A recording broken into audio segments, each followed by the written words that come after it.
अस्सलाम वालेकुम students, welcome to the capacitor lab. आज की लैब में हम ये एनालाइज़ करेंगे, ये सीखने की कोशिश करेंगे कि कैपेसिटर में से एसी क्यों पास कर जाता है और डीसी क्यों पास नहीं करता।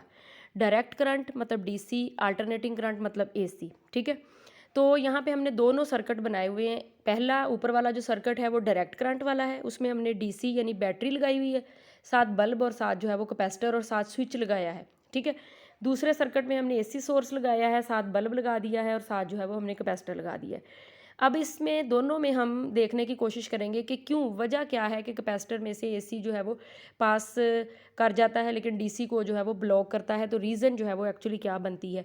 तो सबसे पहले जो है वो हम डायरेक्ट करंट वाले सर्किट की बात करते हैं। तो जैसे ही हम स्विच क्लोज करते हैं तो आप देखिएगा कि क्या सिचुएशन जो है वो होती है। अगर तो बल्ब जलता रहा मुस्तकिल तो इट मीन्स के सर्किट में डीसी जो है वो फ्लो कर रहा है, तो ठीक है, कैपेसिटर उसको पास कर रहा है। लेकिन हम ये स्विच क्लोज़ करने के बाद देखते हैं कि क्या होता है। तो जैसे ही ये वाला स्विच जो है वो हम क्लोज़ करेंगे तो ये देखें कि बल्ब जो है वो जला और आहिस्ता आहिस्ता जो बल्ब की ब्राइटनेस जो है वो कम हुई और अब बिल्कुल जो है वो कम हो गई है।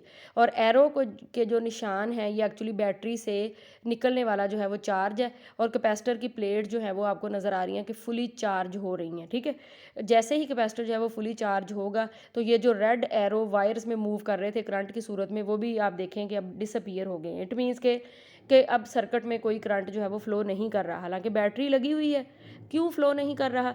बैटरी का जो पोटेंशियल डिफरेंस है वो अब कैपेसिटर की दोनों प्लेट के दरमियान जो पोटेंशियल डिफरेंस है उसके बराबर हो चुका है, क्योंकि इस टाइम पे कैपेसिटर फुली चार्ज हो चुका है।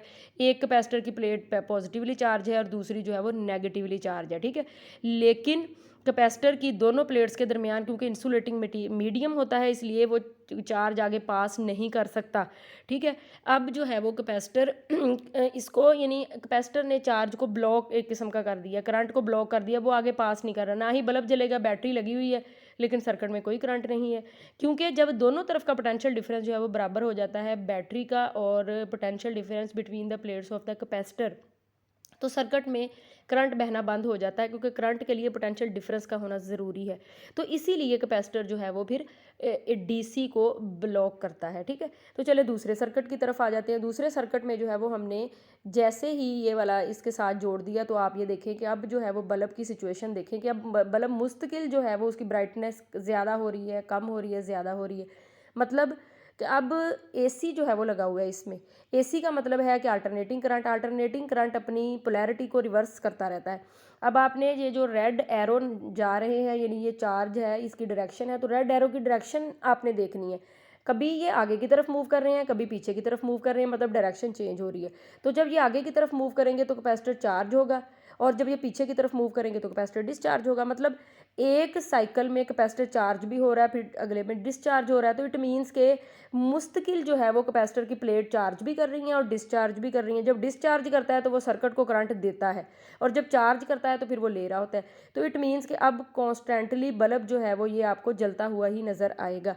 अगर हम एसी की फ्रिक्वेंसी बढ़ा दें तो आपको ये वाला जो बल्ब है ये मुस्तकिल जलता हुआ जो है वो आपको नज़र आएगा। ठीक है, तो इस तरह से ये हम एनालाइज करते हैं कि कैपेसिटर जो है वो क्यों एसी को जो है वो पास करता है और डीसी को जो है वो ब्लॉक करता है। ठीक है, तो अगर इस केस में ये जो फर्स्ट केस है, जो कैपेसिटर की प्लेट फुली चार्ज हुई हुई है हमारे पास, तो यहाँ पे हम देखते हैं कि अगर हम ये वाला कनेक्शन यहाँ से ख़त्म कर दें और इसका कनेक्शन भी यहाँ से ख़त्म कर दें और ये बल्ब को हम इस वायर के ज़रिए जो है वो अगर इससे जोड़ दे तो ये देखें अब बल्ब फिर जलेगा, क्योंकि कैपेसिटर डिस्चार्ज जो है वो हो रहा है। तब तक बल्ब जो है वो जलता रहेगा, फिर आहिस्ता आहिस्ता डिम हो जाएगा जब तक कैपेसिटर फुली डिस्चार्ज नहीं होता। यानी अब इस केस में उसको पाथ मिल गया है और अब जो है वो मुस्तकिल जो है वो कैपेसिटर की प्लेट के ऊपर चार्ज जो है वो ख़त्म हो जाएगा, तो करंट बहना भी बंद हो जाएगा। ठीक है, तो इस तरह से कैपेसिटर डीसी को जो है वो ब्लॉक करता है लेकिन एसी जो है वो कैपेसिटर में से पास कर जाता है, क्योंकि उसकी पोलैरिटी कंटिन्यूसली रिवर्स हो रही होती है, जिसकी वजह से कैपेसिटर चार्ज भी करता है और डिस्चार्ज भी करता है।